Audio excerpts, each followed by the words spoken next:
On today's Locked On Thunder, we're going to dive into a viewer mailbag from Twitter, the expectations for the Thunder, the rotation for the Thunder. The Thunder made some roster moves and so much more. On today's Locked On Thunder, your daily podcast about the Oklahoma City Thunder on the Locked On Podcast Network, your teams every day, now available on YouTube and all platforms. Let's get into the show.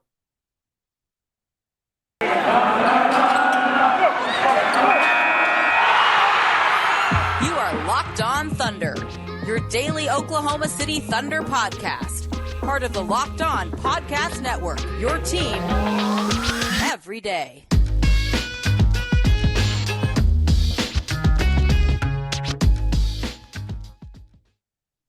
Let's get it going on the Locked On Thunder podcast on the Locked On Podcast Network. I'm your host, Rylan Stiles. You can follow me on Twitter at Rylan_Stiles. You can also find me over at thunderousintentions.com, site expert over there, media member, and your host right here on the Locked On Thunder podcast every single day on the Locked On Podcast Network, your teams every day. Thank you for making Locked On Thunder your daily listen, your first listen every single morning. We're here for you, recapping all things Thunder basketball. Today's show will be a viewer mailbag. We got that for you, a ton of questions over there from Twitter, which you can go ask some more questions over there if you want to, or just follow me for all the updates on the Thunder. They also made some roster moves that we're going to dive into as well. Coming up in the show, the Thunder have a back-to-back, so they're going to play on Wednesday and Thursday in the preseason against the Denver Nuggets in Oklahoma City and in Tulsa, respectively. And then we're also going to talk to our draft expert, Richard Stamen, about the young players already on the Thunder team and what college players complement them the most and what college games you should be looking forward to the most this season. So a lot to get into this week. Make sure you subscribe anywhere you get podcasts from. It's free. It's available on all platforms. And this, of course, is your first listen every single morning, and I appreciate that for you. And a big congratulations to yourself and pat yourself on the back because you guys have made this the biggest week of Locked On Thunder history. Let's do it again this week, next week, and every other week. So I asked on Twitter if you had any questions for Locked On Thunder, and we got a ton of responses that we're going to dive into.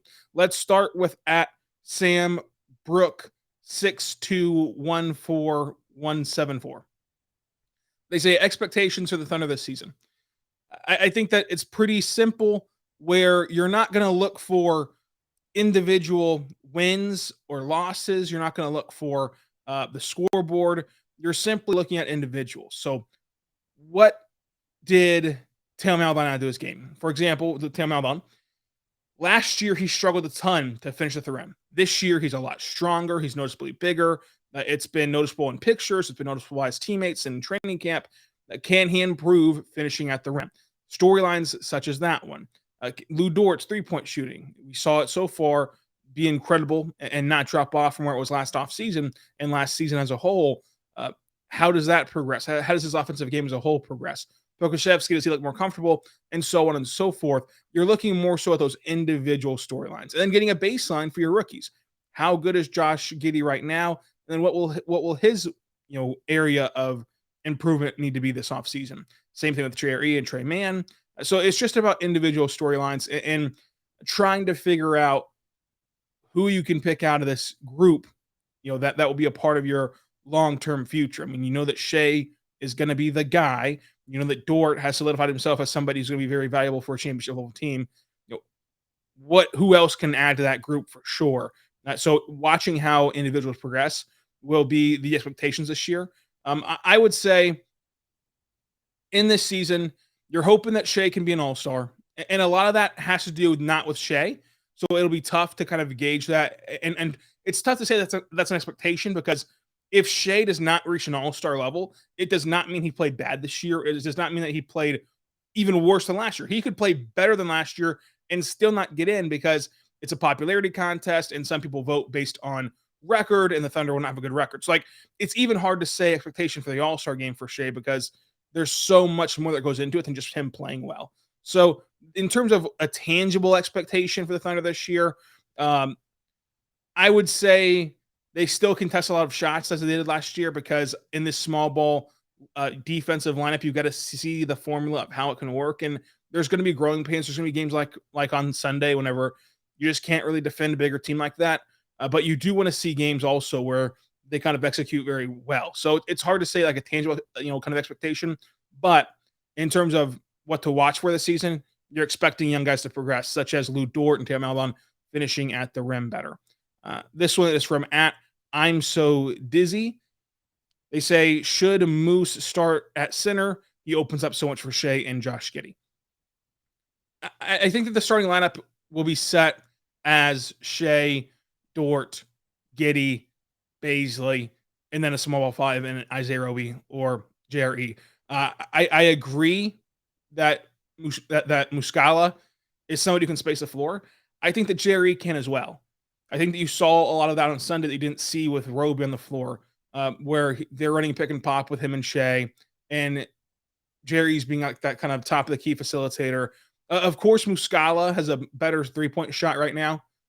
He's one of the better shooters on the team right now. So in general, this makes sense. I'm not sure if you want to start this way or if you just want to have lineups where both of them are playing with Muscala as well. I think that the starting lineup though should be one of the young guys and not Muscala.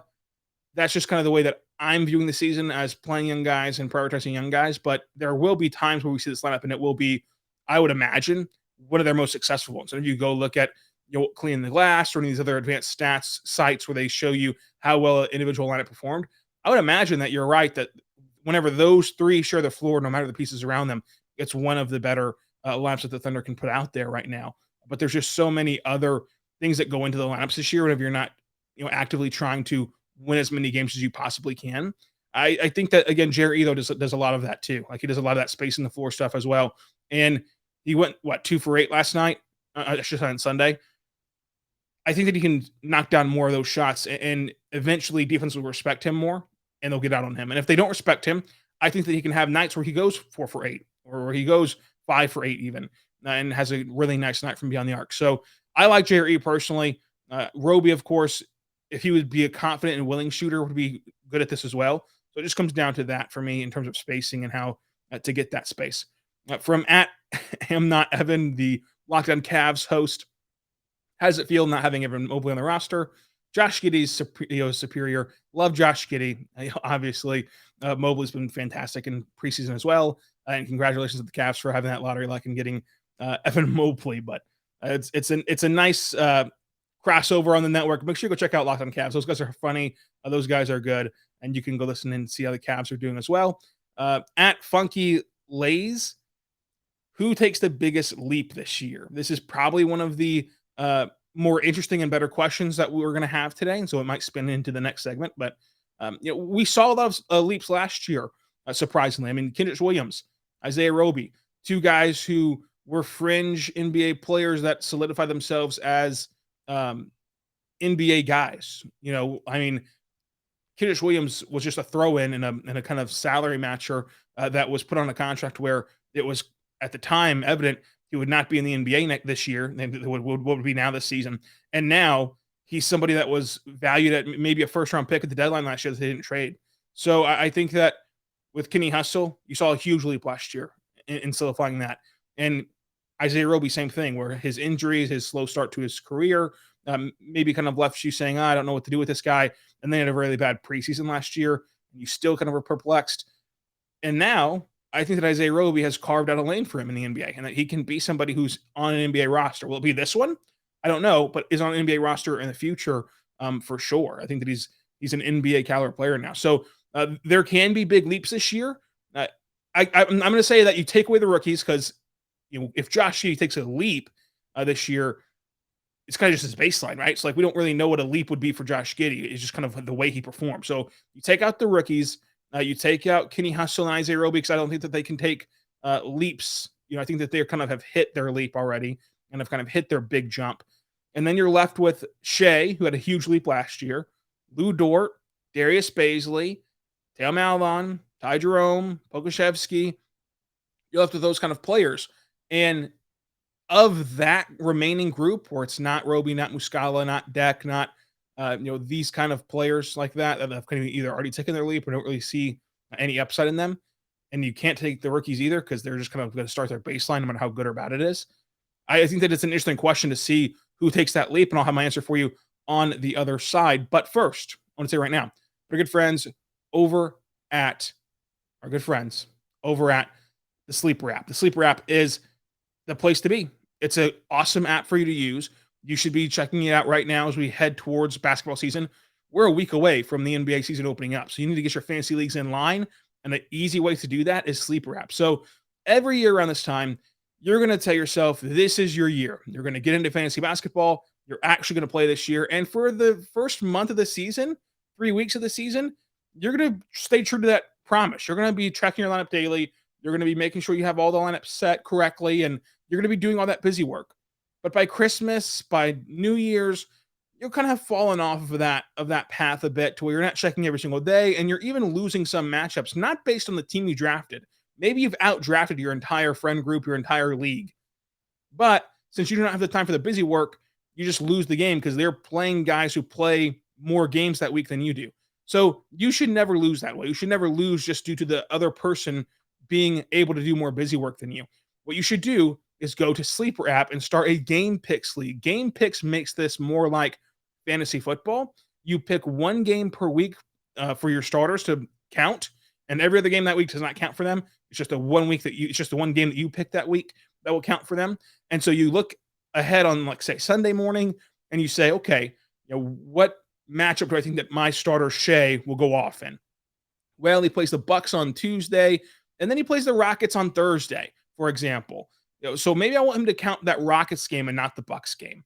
Just those kind of strategic elements provided in Game Pick make fantasy basketball a much better place, a much kind of more fun place than just having to sit there and do mindless busy work. So Game Pick on the Sleeper app is where you should be to start your fantasy leagues this year.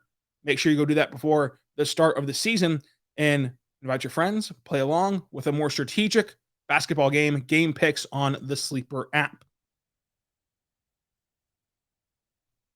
We are back on the Locked On Thunder Podcast, on the Locked On Podcast Network, your teams every day. I am your host, Rylan Stiles. You can follow me on Twitter at Rylan_Stiles. Thank you for making Locked On Thunder your first listen. For your second listen this morning, go check out Locked On Fantasy Basketball. Host Josh Lloyd gets you set for your fantasy leagues. He's a GOAT. He just is doing so much content over there to get you set for your leagues.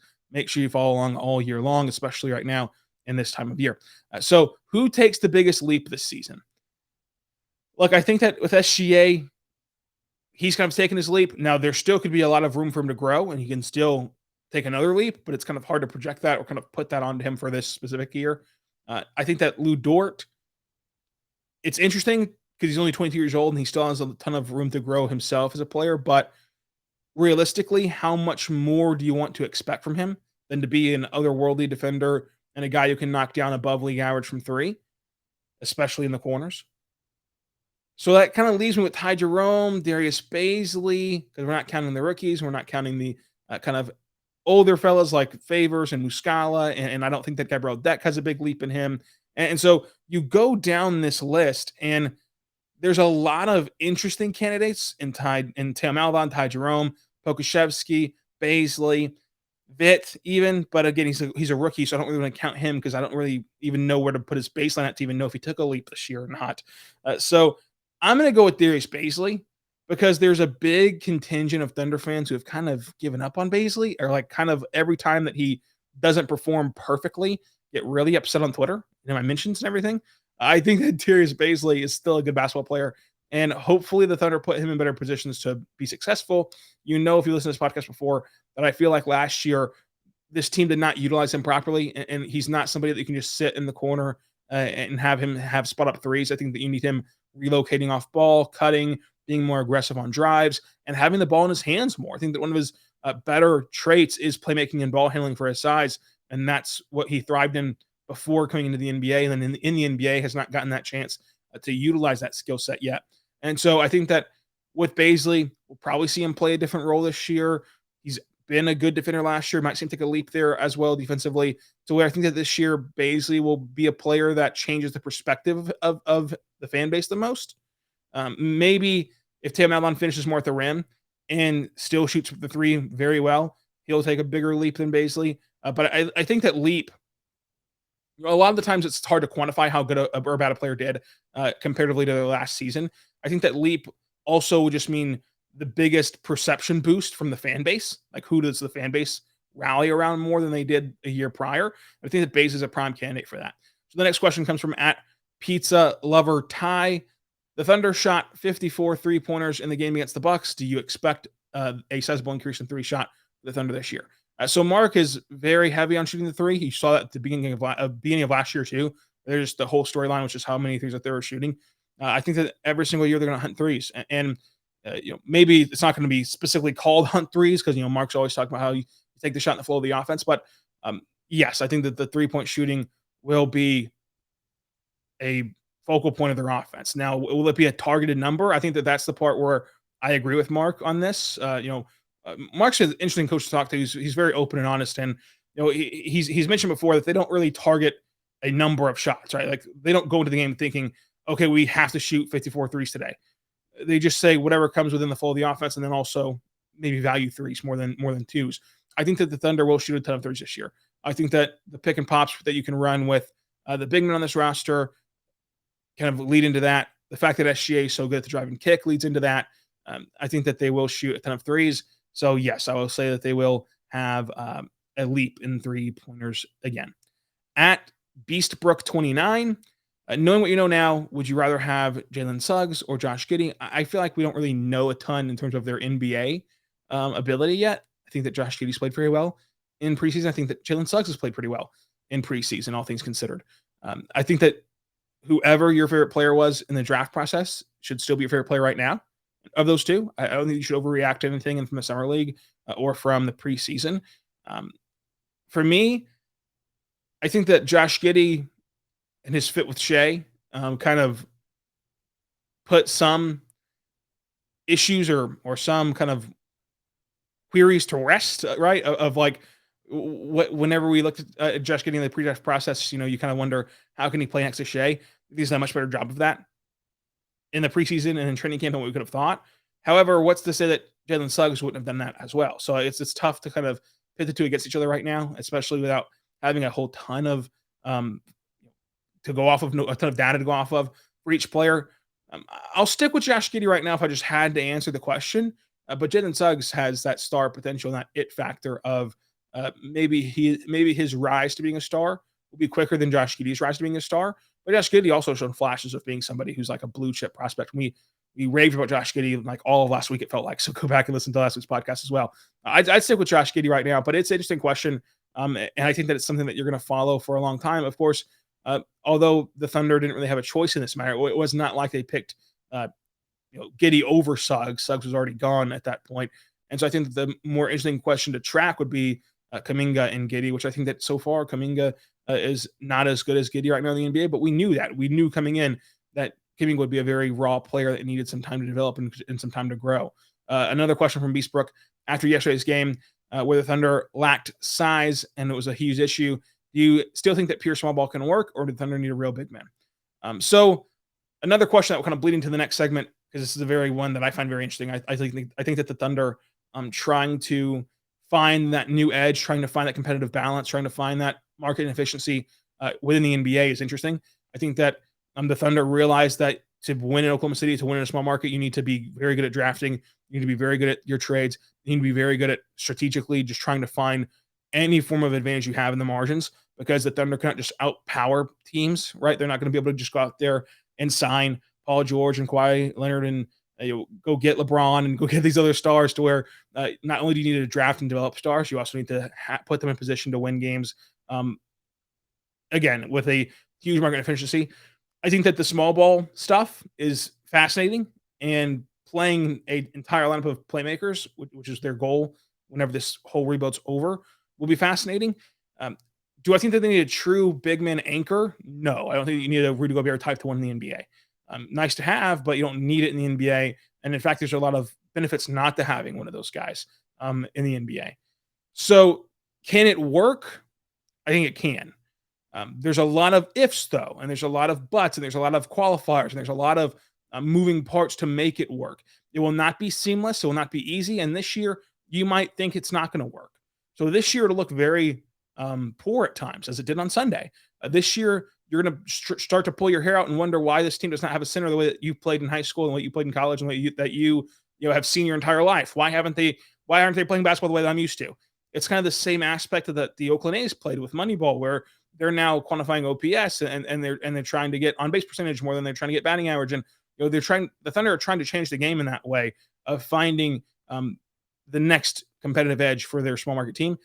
Small ball stuff is interesting. We're going to talk about that coming up, but first, I want to tell you right now, our good friends over at BetOnline.ag. BetOnline is your online sportbook experts. You can use the promo code Locked On to get a 50% welcome bonus on your first deposit with the new updated site and interface and odd previews and bets and contests and odds. BetOnline continues to be number one source for betting on football, basketball, baseball, all that fun stuff at BetOnline.ag. You can bet on the Thunder opening night against the Jazz plus 12.5, as I've already done.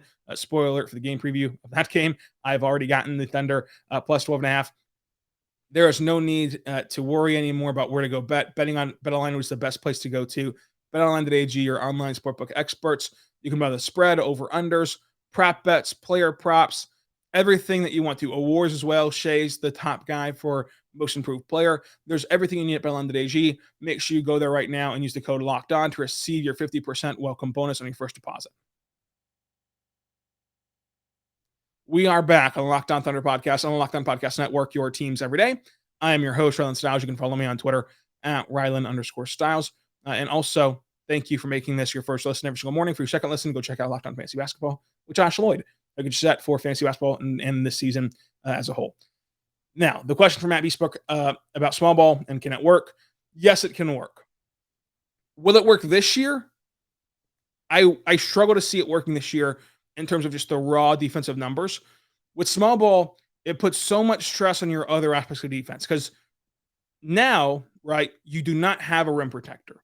So there's no true anchor to your defense, and it's easy to attack a specific area of your team. It's easy to get mismatches in small ball because in all likelihood, the other team will have a player on the floor bigger than 6'9" on the floor. So if you're going to give up that advantage, now you have to be perfect in your rotations. Now you can't have what happened on Sunday whenever you saw a play where Jeremiah Robinson-Earl, who's the small ball 5, kind of came out to switch in the perimeter and went to Lou Dort's guy. Lou Dort was already guarding, leaving Grayson Allen wide open in the corner, and then Grayson Allen just drove to the rim and dunked it, and it was just a easy layup and an easy dunk for the Bucks.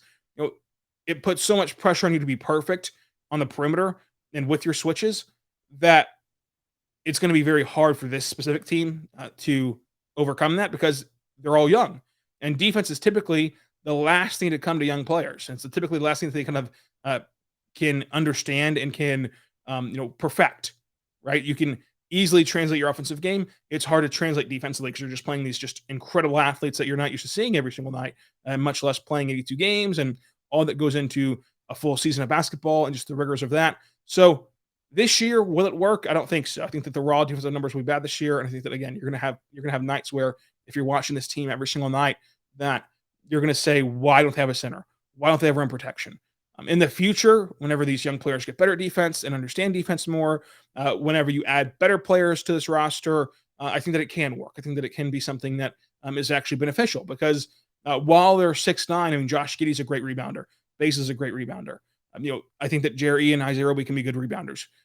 These guys at their size understand rebounding, and that's the first key. You want to understand rebounding and be able to get rebounds. That way you can end possessions. And then also, when they get those rebounds, they're fast enough, quick enough to push the pace, which gives you the advantage on the other end. So you might lose the advantage on the defensive end, but if your playmakers can get rebounds and then just start the break immediately and not have to wait for a guard, not have to kind of slow things down, just go, then you should be pushing the pace. You should be scoring a lot. You should be on the advantage almost every single time. It's almost like in this small ball world where everyone's a playmaker, it's almost as though you're creating a power play in hockey every single possession if all goes right. So the thing is, all's not going to go right. All's not going to go right whenever you have these young players. This year will be a ton of growing, a ton of growth. But the vision that they have is interesting. The vision that they have, I think, can work. Will it work is another question. Do you believe that you can play this way? Do you believe that it's a huge advantage to have 5 playmakers? Do you believe that you can create that fast break opportunity almost every time on a missed shot from the other team? Can that really be something that you create? All those questions will be different based on who you ask. There'll be some people who think that you can only win with a traditional center. Some people who think that the traditional center is actually not good. Some people who are in the middle. So I think that it's good to have a player that can anchor your defense on the roster. So I think that whenever this team's fleshed out and they've built it the way they want it to, and they're actually trying to compete, maybe you do want to have a player who you view can be a traditional, really good post defender, and you use him seldomly, right? Like you use him just in certain specific matchups and in certain times in the game. He's not a starter. He's not a heavy rotational player. He's just somebody that you use occasionally. I think that that can be something that they go down later on whenever this roster is fleshed out. But in general, they're going to try this small ball group, and they're going to try this positionless basketball and everyone's a playmaker type of lineups, and we'll see if it works. We'll see if it creates the advantage that they want it to. But I think that the vision is interesting. I think that the team is interesting. I think that it can for sure work. Will it work is another question in itself, and I think that it would. You just have to have the right pieces, and you not only need to look for playmakers, but look for people who can understand defense, understand rebounding, and understand their role. You cannot have non-defenders and then also your tallest defender is 6'9", right? That's not going to work if they're just unwilling defenders. But so far, the people that they've drafted who are going to be here long-term are very willing defenders. So that's a plus right there.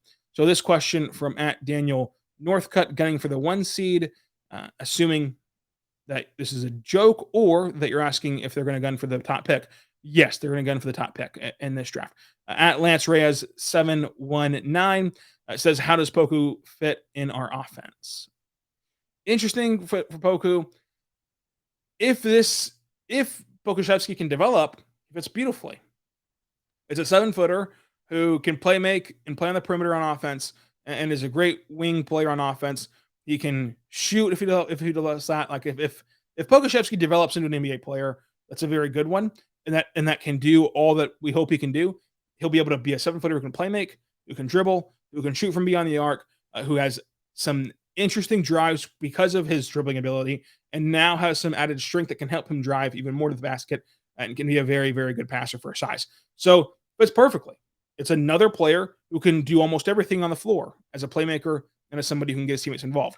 So if he can develop into his own and if he can kind of reach what you're hoping he can, right, then that is the ideal player. It's why Sam Presti was so enamored with him last draft, and it's why he's on the roster right now. It's just a matter of when does he develop and if he develops for this point. @Jose and then Adorado, I believe. I'm sorry if I mispronounced that. CNB. How optimistic are you about Josh Giddey's shot development? I'm pretty optimistic about it because I don't think his shot is totally broken. I think that it's a nice little shot. There's some minor tweaks you can make to it, which the Thunder will. I think that we've seen that NBA players like LaMelo Ball were bad at threes in the NBL because of the worse spacing and just all that goes into playing a different play style. And become in the NBA where you get more spacing and you get more open looks and you knock down shots. I think that Josh Giddey was a 30% shooter last year in the NBL. I know he was, and he says that kind of that percentages got kind of drugged down by a slow start to the season, a slump in the early season with the shooting.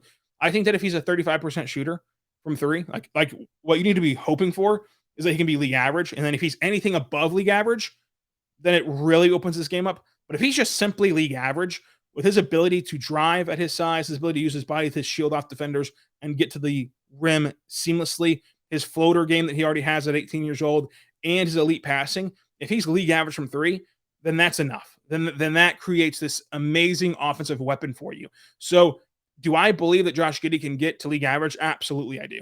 So yes, I believe in his shot and believe that it can be something that the Thunder can utilize long-term. Now, again, what will it be this year?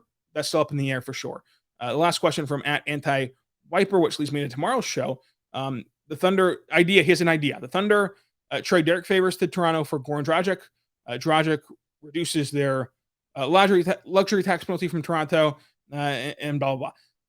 Number one, no. I think that Goran Dragic is going to be much better return than Derek Favors. I don't think that Favors really fits, and I don't think that Toronto really cares about the luxury tax in general because they can also just trade him to Dallas, and Dallas can give them players who are cheaper than Derek Favors and more interesting than Derek Favors.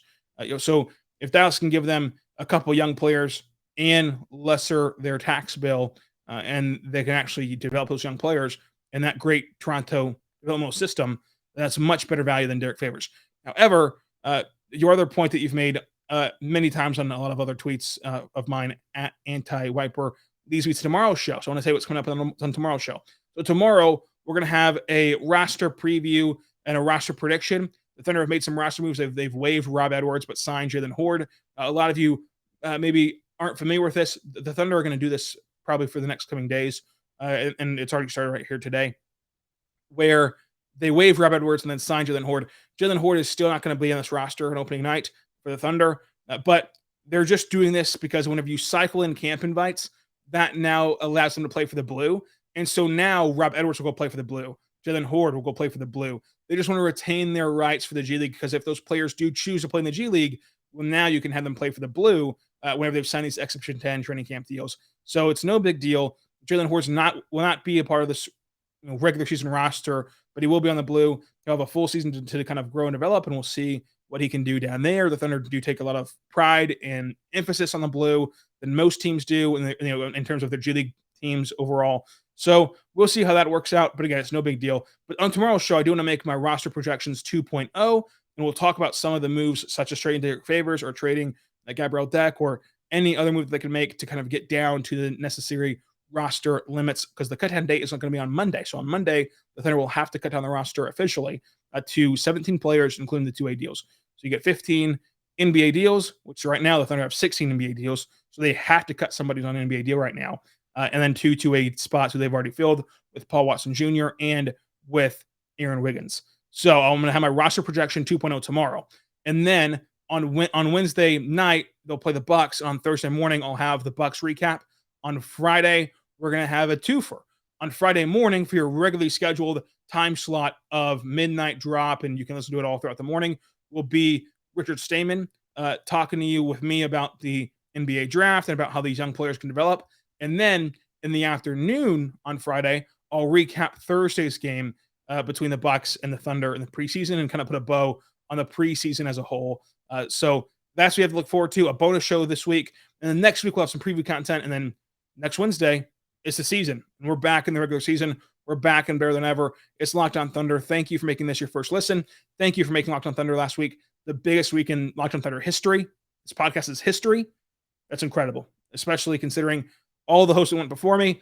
Thank you for listening to Locked On Thunder every single day. Subscribe on all your platforms. It's very free and very available on YouTube, on Apple, Spotify, everywhere else you listen to your podcast from. Subscribe, like, rate, review, wherever you get your podcast from. Thank you for listening. Follow me on Twitter at Rylan_Stiles. Until next time, be good and be good to one another.